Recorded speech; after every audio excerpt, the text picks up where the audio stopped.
बार बार bulletin देखने वाले दर्शकों को चंद्रमोहन कल्ला का नमस्कार।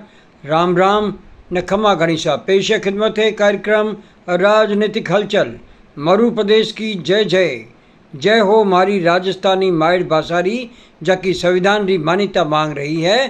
प्रधानमंत्री नरेंद्र मोदी जी चाहे तो और बड़ो तोहफो राजस्थान ने दे सके।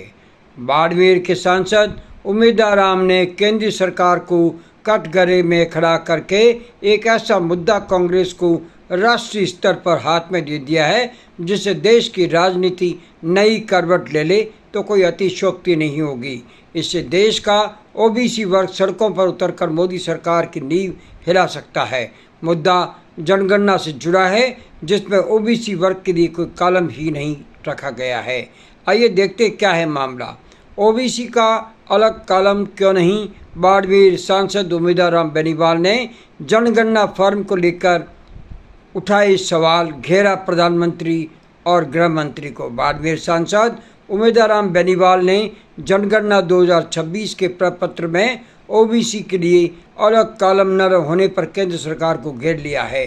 सांसद उमेदवार राम बेनीवाल सांसद ने भारत में साल 2026 की जनगणना की प्रक्रिया शुरू होते ही विवादों के घेरे में लेकर के आ गए हैं। इस बार विवाद किसी आंकड़े को लेकर नहीं बल्कि जनगणना के उस फॉर्म प्रपत्र को लेकर है जिसे घर घर ले जाकर जानकारी जुटाई जा रही है। राजस्थान के बाड़मेर जैसलमेर से सांसद उमेदवार राम बेनीवाल ने इस मुद्दे पर सीधे प्रधानमंत्री नरेंद्र मोदी और गृह मंत्री अमित शाह को टैग करते हुए तीखे सवाल पूछे हैं। मामला जनगणना प्रपत्र के 12वें कॉलम से जुड़ा है। क्या है 12वां कॉलम? क्या है विवाद? सांसद उमेदवार राम बेनीवाल ने सोशल मीडिया पर एक विस्तृत पोस्ट साझा कर सरकार की मंशा पर गंभीर सवाल उठा लिए हैं।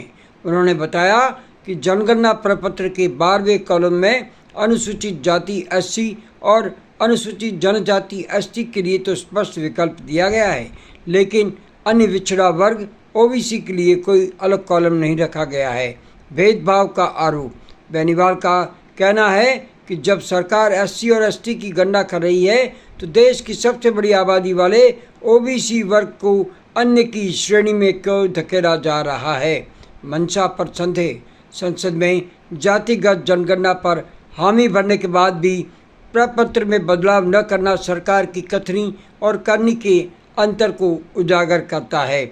अमित शाह के बयान पर पलटवार। संसद ने गृह मंत्री अमित शाह के उस बयान को याद दिलाया है जिसमें उन्होंने संसद में कहा था घर की कोई जाति नहीं होती।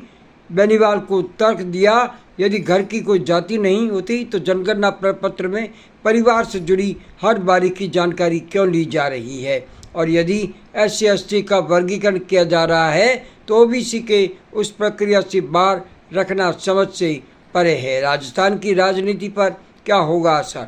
राजस्थान में ओबीसी वर्ग का वोट बैंक किसी भी सरकार को बनाने या गिराने की ताकत रखता है। उम्मीदवार राम बेनीवाल जो खुद किसान और ओबीसी राजनीति का बड़ा चेहरा बनकर उभरे हैं, उनके इस बयानी हमले ने राजस्थान भारतीय जनता पार्टी के लिए मुश्किलें खड़ी कर दी है।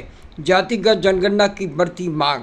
राजस्थान के कई जिलों में पहले से ही जातिगत जनगणना की मांग उठ रही है। सरकार नौकरियों और शिक्षण संस्थाओं में आरक्षण के लिए लिहाज से ओबीसी युवा इस गणना को अपने भविष्य से जोड़कर देख रहे हैं। बेनीवाल का ये दाव सीधे तौर पर जाट, गुर्जर, बिश्नोई और अन्य पिछड़ी जातियों को गोलबंद करने की कोशिश है। सांसद की मांग। 12वें कॉलम में हो तुरंत संशोधन। उम्मीदवार राम बेनीवाल ने पुरजोर मांग की है कि जनगणना की प्रक्रिया को पारदर्शी और निष्पक्ष बनाने के लिए प्रपत्र के 12वें कॉलम में तुरंत संशोधन किया जाए। उन्होंने कहा आधी अधूरी प्रक्रिया से देश के सबसे बड़े वर्ग की वास्तविक स्थिति कभी सामने नहीं आ पाएगी। क्या विपक्ष बनाएगा इसे बड़ा मुद्दा? इस मामले में राहुल गांधी और मल्लिकार्जुन खड़गे को भी टैग किया गया है, जिससे साफ संकेत मिलते हैं आने वाले इस दिनों में ये मुद्दा संसद से लेकर सड़क तक गूंज सकता है। क्या केंद्र सरकार दबाव में आकर प्रपत्र में बदलाव करेगी या फिर 2026 की जनगणना बिना ओबीसी के अलग कॉलम के पूरी होगी? राजस्थान के गांव ढाणियों में अब इसे 12वें कॉलम की चर्चा जोरों पर है। अब मारवाड़ बुलेटिन में राजनीतिक हलचल कार्यक्रम समाप्त करने की चंद्रमोहन कल्ला को आज्ञा दीजिए। नमस्कार, शुभरात्रि, शब खैर।